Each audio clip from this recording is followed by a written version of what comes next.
La troisième partie de cette émission et je crois, si je me trompe pas, j'ai Claudio au téléphone. Est-ce que tu m'entends? Oui, très bien. Bonjour à toi, bonjour à tout le monde. Bonjour. D'accord. Déjà, alors, déjà première question, est-ce que ça va bien et de quoi tu veux nous parler dans cet OM au café? Ouais, ça va très bien. Après, ce que je veux parler, c'est de faire passer un petit message pour les plus jeunes Oui, que notre recrutement est un peu plus long. Il faut être patient, quoi. Parce oui, qu'on bien est sûr. un club qui ne peut pas, le 1er juin mettre 30-35 millions sur un joueur sans négociation. On ne fait pas partie on n'est pas Chelsea, on n'est pas City, on n'est pas le 14 Saint-Germain, etc., etc. Donc il faut y aller doucement parce que la date aujourd'hui à laquelle on est, les semaines vont passer, les jours vont passer, c'est tout bénéfice pour nous. Il y a des joueurs qui ne sont pas demandés qu'on veut. Donc automatiquement, je pense, si tu m'arrêtes si je me trompe, Oui, bien sûr. je pense, Mm. je pense qu'à un moment donné, ça va chuter. L'Equita, il va revenir sur terre, Mm. etc., etc. Tous les joueurs que Benassia veut faire, parce que je trouve que quand même c'est un négociateur hors pair. Je sais pas ce que tu en penses. Ah, je suis Il a 100% non d'accord. seulement il connaît le ballon, mais en plus il négocie à merveille, quoi.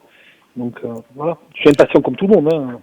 Oui, bien sûr. Bah forcément, pour l'instant, comme j'expliquais tout à l'heure, on n'a que 3 recrues, donc forcément, les supporters s'inquiètent.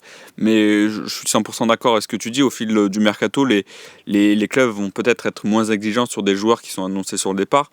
Comme je dis avec Paik Sao, je pense qu'au bout d'un moment, Feyenoord va forcément peut-être craquer et peut-être revoir ses prétentions à la baisse. Et toi, d'ailleurs, les premiers noms là qui ont été, Ouais. dont les joueurs qui ont été recrutés, t'es content? Est-ce que Très, on peut rajouter Aubameyang qui, comme je l'expliquais tout à l'heure, très. devrait signer à l'OM? Qu'est-ce que tu penses de ce mercato là à l'heure actuelle? Le premier, il aime très bien. Il a une arrivée, il va vite rentrer dans la composition d'équipe de titulaire. Ok, même s'il est jeune, il n'a pas encore joué en Champions. C'est juste une question de match et de temps. David, il a déjà, on voit qu'il a du caractère. Lors du premier match contre la Détroit hollandaise, Ouais, il a su montrer son caractère, tirer du placement de ses coéquipiers sur un premier match. Et c'est un jeune joueur. Donc cela démontre déjà son état d'esprit et sa volonté de s'affirmer dans le groupe. Donc pour moi, c'est une très bonne recrue. Medina va apporter ce qui nous manquait pendant sous Tudor et même avant, ce grinta, ce vice, faire dévouer certains joueurs, d'accord, qui sait faire à merveille, c'est super. Ce jeu dur, voilà, faire dérailler comme il a fait avec nous il y a 2-3 ans, bien faut se sûr, souvenir. c'est clair. Voilà. Après, Angel Gomez, magnifique, magnifique. Hélas, malheureusement, on l'a pas eu quand il y avait Tudor aussi, parce que je pense que s'il y avait eu Medina, on va pas refaire le monde, Medina et Angel Gomez sous Tudor, on perd pas au parc contre le Paris Saint-Germain. On avait Bailly qui était blessé depuis quelques Oui, bien semaines, qui sûr, oui, revient oui. en jeu. On perdait pas ce match. Je vous le dis, si on avait ces 2 jours-là, on gagnait le match. Après, c'est du passé, je vais pas faire Madame Soleil, mais mais non, je suis très satisfait. Aubameyang, c'est une garantie de 15 buts. Il a une vitesse remarquable à son âge. Donc c'était le joueur le plus rapide et le plus complet d'Arabie Saoudite. Et il y a des jeunes joueurs aussi. Il y a quand même des grands joueurs en Arabie Saoudite. Donc c'est pour l'instant, c'est sans faute. Pour moi, c'est un sans faute. Voilà. Et pour Qui se rebondir ce qualifie, c'est un sans que faute. je suis 100% d'accord et pour rebondir ce que tu dis, c'est en plus en termes de non, pas de comportement mais de ce que veut l'OM insuffler dans son groupe.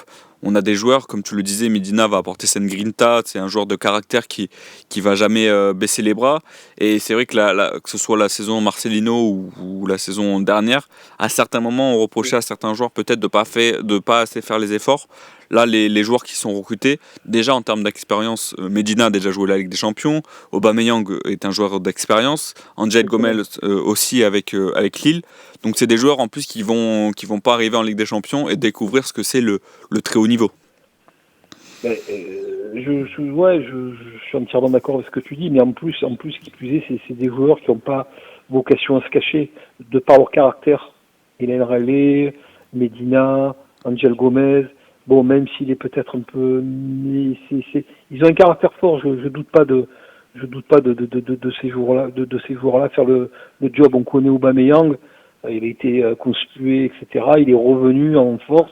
Il a été deuxième meilleur buteur ou ex-aequo avec Mbappé à l'époque, meilleur buteur sur la Coupe UEFA. Mais enfin, je veux dire à 35 ans, donc voilà quoi. Donc je me fais vraiment pas de soucis cette année. Après, ce que j'aimerais, c'est où je suis un peu plus impatient, c'est sur Paxao. Mais on va voir s'il répond aux sirènes de Leeds, Oui, bien sûr.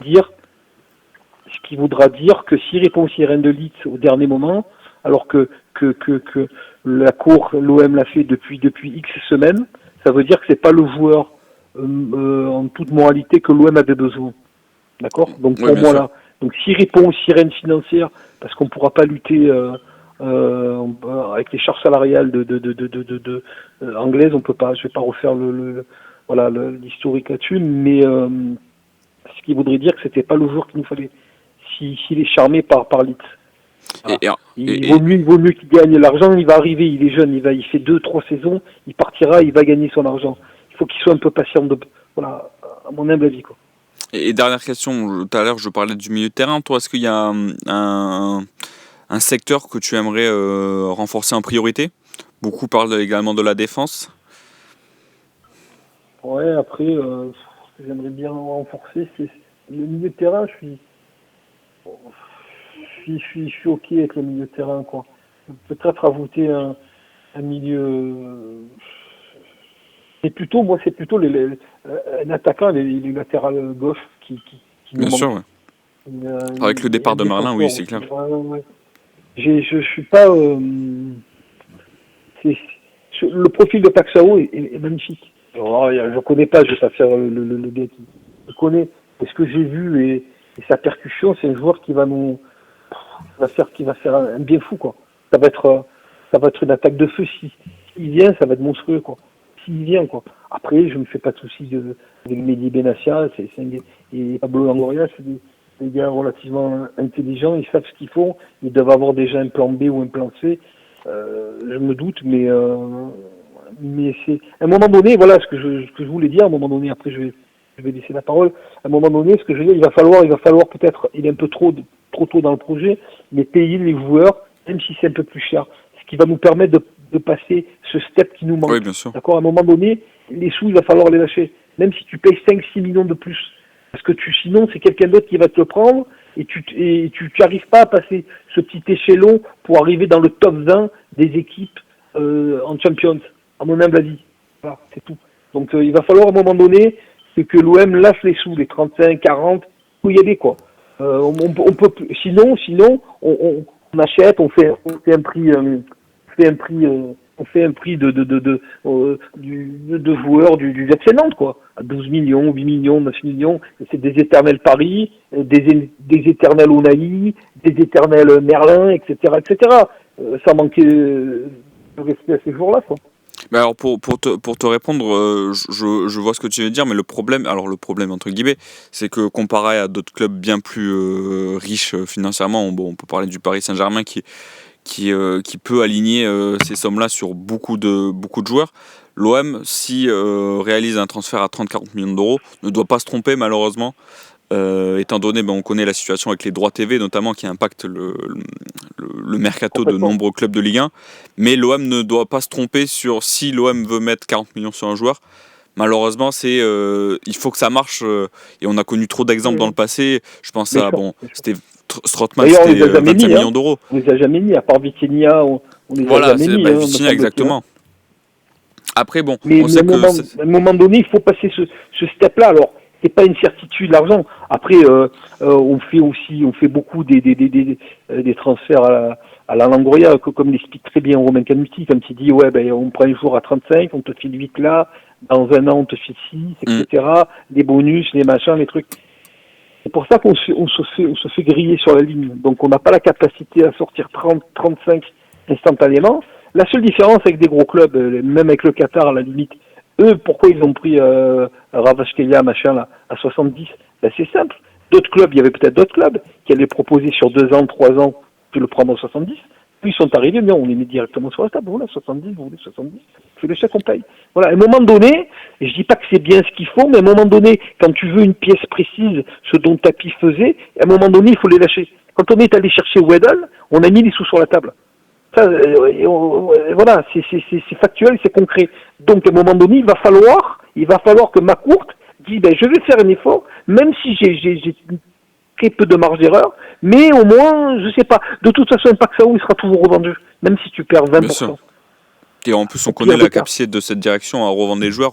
On parlait de White dans le chat, qui a été acheté 25 millions, mais qui a été revendu 6 mois plus tard à la même somme. Donc on sait que cette direction, que ce soit Pablo Longoria et Mehdi Benassia, savent bien revendre les joueurs qui sont des flops. Et Angel Gomez, Hélène Riley, etc., tous ces joueurs, Rowe, tout ça, de toute façon, il y a le championnat anglais, la première ligue, qui les prendra d'office.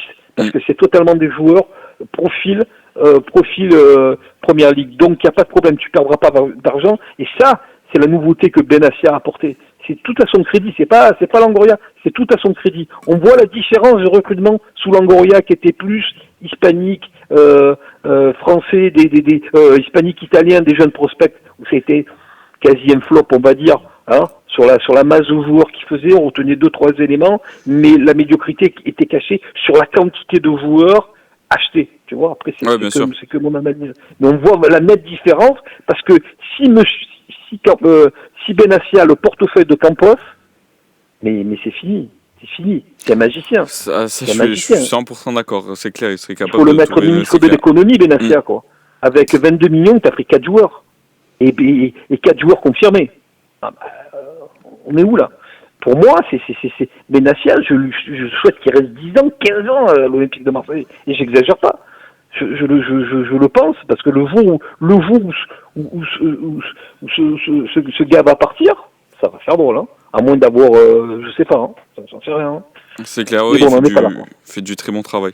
Bah écoute, merci Claudio. On a d'autres appels, mais merci beaucoup pour ton appel et on espère te reprendre dans un prochain Moa Café. Merci beaucoup. Et alors, donc là, je vois que son passage a fait beaucoup réagir, mais je le rejoins où c'est vrai que Mehdi Benassia fait un super travail depuis qu'il arrive à l'OM, que ce soit dans la signature des joueurs, dans cette capacité, comme je l'expliquais, à revendre certains joueurs. Alors ça aussi, Pablo Longoria avait su le faire avec notamment un Gerson qui avait été revendu après une première partie difficile sous Igor Tudor, mais voilà, c'est une direction qui arrive malgré quelques ratés, à se rattraper. J'ai Fabio au téléphone. Oui, allô? Oui, est-ce que tu m'entends bien, Fabio? Oui, nickel, je m'entends bien. Alors déjà, comment tu vas? Est-ce que, comme Claudio, est-ce que tu as un sujet sur lequel tu aimerais qu'on discute tous les deux? Bah oui, j'aimerais bien discuter, enfin, je sais pas si c'est une rumeur, mais hier soir, l'info sur Neymar. Oui, c'est vrai, que dans le chat, beaucoup m'en ont parlé, mais c'est vrai que j'en ai pas parlé, oui, mais avec plaisir. Donc moi, je pense que niveau marketing, ça serait incroyable, exceptionnel. Mais niveau sportif, bon, il va apporter son expérience, mais je trouve que c'est pas pour l'effectif. Voilà, ça risque d'être difficile à supporter. Voilà, niveau salarial, tout ça, je pense. Bah, alors, je suis totalement d'accord. Déjà, j'ai beaucoup de mal à croire cette rumeur. Mais bon, elle est sortie et je pense que ça serait une très très très mauvaise idée de signer Neymar qui, depuis déjà sa fin de passage au PSG a souvent été blessé. On sait notamment que c'est en partie à cause de son hygiène de vie qui est pas forcément irréprochable, mais donc c'est un joueur qui a plus la tête au foot. On a vu ses sorties, etc. Je pense que ça serait une très très mauvaise idée de le signer. C'est un joueur qui a 32 ans ou 33 ans, qui est plus du tout dans la force de l'âge et qui est clairement pas comme vous dites, c'est plus un footballeur. Donc je pense que ça serait une très mauvaise idée de le signer. Euh, et surtout, on ne sait toujours pas, même en termes de salaire. Alors même comme comme je le disais tout à l'heure, il a plus forcément le même niveau qu'avant. Ça reste quand même un joueur qui doit demander un certain salaire. Et je préfère prendre un Paixão qui est plus jeune, qui sort d'une belle saison, qui a la tête au foot pour le coup, que qu'un Neymar qui aujourd'hui au Brésil fait plus parler de lui hors des terrains que sur le terrain. T'en penses quoi? Oui, bah oui, tout à fait. C'est vrai, c'est ce que vous dites. Et puis je voulais parler aussi de vite fait de Paixão. Apparemment, selon ce matin, il serait proche, très proche de l'OM. Je sais pas si vous confirmez ou pas. J'ai vu, oui, alors les médias italiens qui parlaient Ouais, voilà. c'est ça, ça serait ce qui est sorti un peu récemment, ça serait 30 millions plus 5 de bonus, ce qui a été un peu, évoqué ces derniers temps, mais comme je le dis, je pense qu'avec le temps, les deux clubs vont finir par trouver un accord. Le joueur, lui, veut venir et donc, forcément, je pense que ça va se faire dans ces prix-là. Mais oui, oui. Et toi, tu es convaincu d'ailleurs par cette piste? Qu'est-ce que tu en penses même si c'est un joueur qu'on n'a peut-être pas tous vu l'année passée à Feyenoord, mais est-ce que c'est un profil en tout cas qui t'intéresse? Après, je vais vous dire franchement, je ne le connais pas, je l'ai jamais vu jouer, Ok. mais je pense que si les dirigeants s'intéressent, c'est que c'est un très grand joueur, un très bon joueur. Voilà, il a disputé la Ligue des Champions avec Feyenoord, donc puis Feyenoord veut le garder, donc ça veut dire que c'est pas un mauvais joueur. Voilà, c'est un bon joueur. Et puis pour le futur aussi, il a 25 ans, donc pour le revendre plus tard, s'il est bon, c'est une plus-value. Oui, oui, bien sûr. Et justement, tout à l'heure, je posais la question à Claudio. Est-ce que toi, tu as des profils en particulier, que ce soit en défense, au milieu de terrain, que tu aimerais recruter pour cette fin de mercato? Bah, en défense, j'aimerais bien Ndika de l'AS Rome. Ok. Je trouve Oui, que c'est un c'est joueur un qui a été profil cité en plus. parfait pour l'OM, jeune et intelligent dans le jeu. Voilà. Oui, on l'avait vu quand il évoluait à Francfort, quand l'OM avait affronté Francfort en Ligue des Champions. C'était un joueur qui a beaucoup de qualité, qui physiquement est très solide dans les duels, qui est rapide, alors qu'il lui aussi quelques soucis de blessure, mais ça reste un joueur fiable. Alors, ça avait été un moment évoqué dans un possible échange entre Ismaël Koné et donc Ndika. Mais on parle de Thomas Lemar d'ailleurs. C'est vrai que on a fait un article hier qui devrait être libéré par l'Atlético Madrid. Est-ce que c'est un profil qui t'intéresse, qui lui aussi sort de plusieurs années difficiles à l'Atlético? Pour moi, maintenant, faut arrêter d'aller chercher des joueurs à relancer. Maintenant, on est en Ok. Ligue des Champions, faut avoir des joueurs confirmés. C'est mieux. Un Pekchao, j'aimerais bien, ou un Malik Fofana, même si c'est très cher. J'aimerais bien des joueurs comme ça confirmés. Et donc toi, il y a quel secteur en priorité tu aimerais recruter lors Bah de pour ces... moi, l'année dernière, on a été en difficulté, c'est en défense. Donc Bien c'est la sûr. priorité de priorité en défense, quoi. Puis je trouve que c'est un peu long quand même, quoi. Même si c'est que le début du mercato, je trouve qu'il n'y a pas beaucoup de rumeurs, tout ça, donc c'est un peu inquiétant, quoi. Même si je fais confiance aux dirigeants. Et alors, rapidement, je te pose une dernière question et après, bon, ça sera le moment de conclure cette émission. Mais tu penses quoi du départ de Quentin Malin? Il est au final resté qu'une saison et demie. Moi, à son arrivée, on en avait parlé avec Slim avant son arrivée, c'était un joueur qu'on souhaitait à l'OM, qui n'a pas forcément réussi ou qu'à certains moments. Il y a forcément de la déception, mais je suis un peu déçu de son passage à l'OM. Toi, est-ce que tu es du même avis et est-ce que tu, es, tu étais pour son départ? Oui, oui, c'est vrai que voilà, à son arrivée, on était enfin tous contents, oui, parce qu'il est jeune, voilà, il était jeune, tout ça. Mais après, c'est vrai qu'il a, depuis son arrivée à l'OM, il a beaucoup eu de déchets, il n'a pas été régulièrement constant tout au long de la saison. Donc oui, c'est une déception de l'avoir recruté quand même. Voilà, après, c'est vrai que voilà, maintenant il est à Rennes. J'espère pour lui qu'il va se relancer. Voilà, parce que c'est un club qu'il a sa portée. On sait que l'Olympique de Marseille c'était trop gros pour lui. Voilà, mais maintenant voilà, on lui souhaite bonne continuation et qu'il réussisse avec Rennes contre Par contre, il faut pas qu'ils réussissent contre nous la première C'est journée. ça, c'est ça. C'est comme je disais tout à l'heure, ironie du sort, l'OM va se déplacer à Rennes et retrouvera Valentin Rongier et Merlin qui Ouais, sont tout le monde désormais va s'arranger aussi. qui sont du côté de la Bretagne. Mais merci beaucoup Fabio pour ton appel et n'hésite pas à Bien. rappeler pour un prochain Mot à Café. Merci beaucoup. Écoutez, 11h53, je pense qu'on a fait un tour assez complet. C'est vrai que j'avais dans la première partie, j'ai pas pensé à évoquer la rumeur Neymar, bon, qui me parlait quand même. Je rejoins vos commentaires dans le chat, qui me paraît totalement infondée et même au-delà, même si elle est fondée, je suis contre, mais à 100% contre son arrivée. Donc je me devais d'en parler un peu. 11h53, on va stopper cette émission. Vous en avez l'habitude, pour ceux qui sont abonnés, on va faire un petit temps additionnel de 3-4 minutes pour prendre les questions sur MyFocéen. Pour ceux qui ne sont pas abonnés, on se retrouve lundi avec, si je ne me trompe pas, un retour de Romain Canutti à la présentation de cette émission. N'oubliez pas, rendez-vous samedi alors je vais vite vous trouver l'horaire.